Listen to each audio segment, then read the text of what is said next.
Welcome back to Just Between Us, and I'm here with Kathleen, and I'm here with Sandy, and I'm Susie from Volcano, and we're going to throw out our first free-for-all. And Kathleen, every time that you're here, we always like you to enlighten us regarding the Middle East and what's going on. So what's new in the zoo, as they say? Well, first of all, in Egypt, they're doing a lot of fundraisers, and they're trying to bring the world back in for tourism. They've settled a lot of their problems and things over there. The civil war has pretty much calmed down, and they're really making an effort. You know, they're advertising and putting out there a lot of the artifacts, and they're opening up temples, and they're opening up places that they haven't had open in years or never had open. And they're bringing a lot of these sites, these ancient sites, you know, into the public view. And in fact, we just saw a program last night, another one, you know, about history of Amarna, which was I don't know if you're familiar with Akhenaten and Nefertiti. Yes. Well, Okay, everybody pretty much they just knows have Nefertiti. they just built a replica of Yes. Tut's tomb there. Right. Yeah, and they did do that too. Yeah, and Yeah. they've only getting a handful of people in there right Yeah, now, that's it. and this was a And multi-million-dollar. that's because of all this stuff that's going on. Well, you know, Egypt they are not backing ISIS. They do not want anything to do with them. They've let it be known. They're rebuilding their infrastructure, and they're separate. However, we have Syria and we have Turkey now. Right. And Turkey, from what I can see and what I hear from my friends, I have friends over in Europe and whatnot, and friends in Istanbul, we have some pretty serious issues politically. They appear to be aligning themselves with ISIS, with these. The They Turkey- really the do. And that just really tears my heart out, because Turkey is a beautiful, beautiful country. Again, and I know people there, Well- but it's happening. Well, there's But different factions that are coming yeah, up. but in about Yeah. the last 10 years, they started changing over. The presidents they've been electing have been more and more pro-militant than Yeah. pro-United States, because years ago Yeah. they used to be very open to Well, us yes, with sure. And that, now airspace and let's stuff face it, like the that. Middle East is getting Well, anti-American in and many you have respects. to understand the mindset in the Middle East. The Middle East, what typically happens in the smaller countries anyway, is that they will watch the powers that be, and they will align themselves with the one they think that is going to win.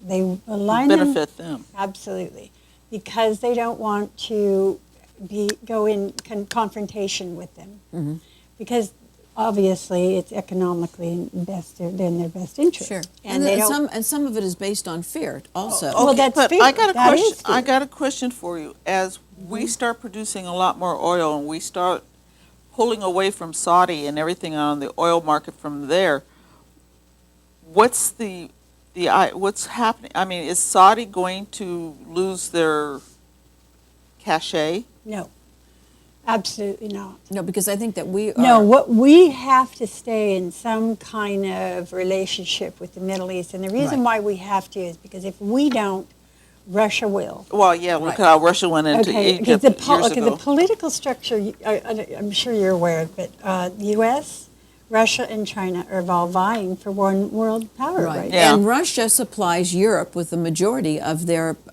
energy. Exactly. And that's scary Well, right what's- there. what's Well, scary it's very also- scary because they can pull the plug at any time. Well, that also, but right now the ruble has fallen. Russia's oil exporting is been diminished because Right, because they're- OPEC is pumping out more because Right. they're pushing against Russia, and Putin is getting land hungry because he wants Estonia, which is 80% of the people in Estonia are Russian speakers. Uh-huh. So he's going to use that as the excuse, like And he then we did also into have, that. and then we also have the hot spot of Venezuela and places in that area that produce a lot of oil. So, I mean, the problem is that unfortunately we have certain, I don't want to use the word treaties, but agreements that we are responsible for so much. Well, we have to have these relationships politically. We have to have them for trade. Right. Okay, we have to keep them in place. We have to be communicating on some level. We don't have wars until this communication breaks down or somebody gets greedy. Well, and that's when we start having wars. This is what happens. a lot of people go, why did we go into Iraq? Why did we go into Iraq? I can tell you why we went into Iraq. It's because Saudi kicked us out of our air base there. We needed an airfield in the Middle East, and Iraq was a good location because it's central. Right. And now, with pulling out of Iraq, took us out. Turkey won't let us go through it. The only thing they're allowing on airspace in Turkey right now is drones. They're not letting major things land. You know, like fighter Well, you know, jets and stuff. and another thing too, we have to kick back and we have to look at ourselves too. We, since the late 1800s, have always been number one in economically and everything else. Now we have fallen to number two. China is number one. Yeah. And that doesn't sit good with the American people, because now they're starting. You have all these different avenues of fear that people are taking. Now we're finding out that economically we are not the strongest country in the Also, world. what you see is people are upset that here we go in, and here we're taking on Syria, taking on ISIS. Why isn't Saudi doing it? Why isn't Egypt doing it? Why isn't, some of the Because they're going to let us do it for them. That's right. Well, Why of are course they they gonna are. do it? Well, Why would they do it when they know we have a bigger interest? You see, what war and confrontations come down to is who has the bigger interest. Well, that's the problem. We have the bigger interest, so why are they going to bother? Well, our big interest not only is location, is the location of the area, but our also biggest interest has always been oil. Right. Because we want cheap oil. Right.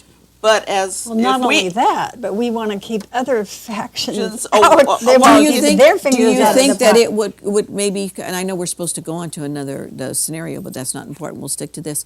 Do you think that possibly that with them hearing rumors and hearing it discussed on American TV, that we want to become more energy efficient here and pull back in different places? Do you think that causes more fear for them, or do you think that they are so sure of themselves that they know that, hey, it's just not going to happen because of the way that our because any time you agreement is have structured. a power that's moving and trying to move into the forefront, they're arrogant. They're arrogant. They're strategic. They're usually very bright, right.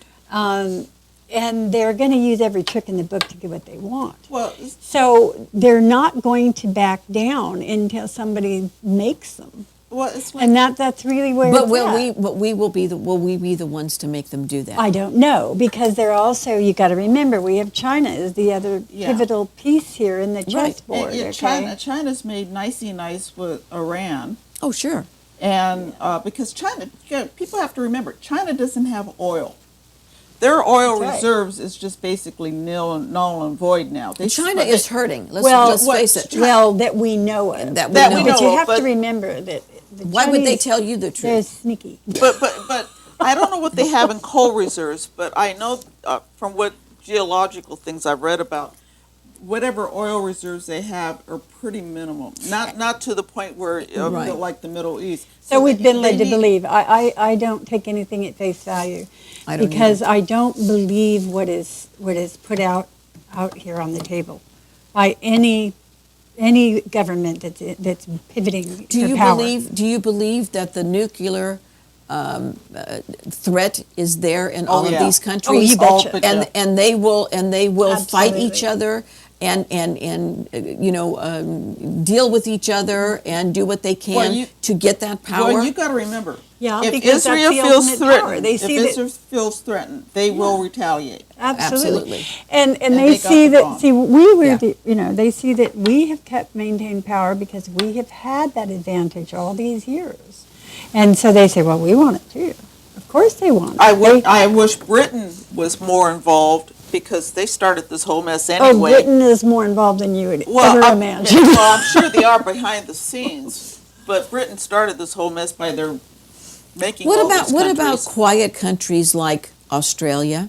Australia. Australia is actually quite vocal. Yeah, they Are they getting more vocal? Oh, yeah. Because it's always seemed This to me new they were president is very vocal. He's more. I know he's more vocal. That's what I like about him. I don't know about the because populace. he brings things to the forefront. But because they've got a lot of power and bargaining chips going to also. Well, see, Australia has to worry about China.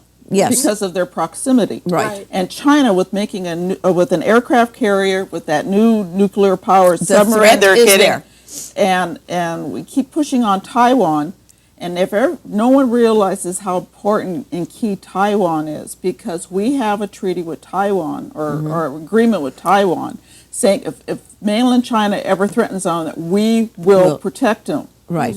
I don't know if that's going to hold in this current administration. Yeah. Yeah. That's it. And I think that I don't know about I think the that is capitulations there's going to be. That's why I think that a lot of the things that are going on right now, I think that they're waiting. I think a lot of people are sitting back now. Hard to believe, but people are sitting back now and saying, okay, we have a lame duck president right now. Everybody knows all about this administration, whatever, whether they agree or disagree with some of the things that have been done in dealing with foreign matters. I think a lot of countries, they may make one more push and one more, boasting or whatever or threat, but I think that a lot of them are going to be waiting to see what happens when the new administration comes we in. have a very bad rep I think right they're now. taking advantage of the fact that we are in a weakened state. Yeah, we have a bad absolutely. They're rep. moving into positions where they don't have to honor treaties that they've made with us in Yeah, the past. they're going to push them to see how far they Well, that's can. what I mean. They're Yeah, going to make yeah. one more big push, and then they're going to sit back and see It's- how this is handled as compared Watch to what the Putin. new. What Putin does, you're going to see. If Putin gets away with getting Estonia, That's right. the whole chessboard is Pooter open. over there, that Pooter man. We're going to take a short break and hit you up with our hot topic.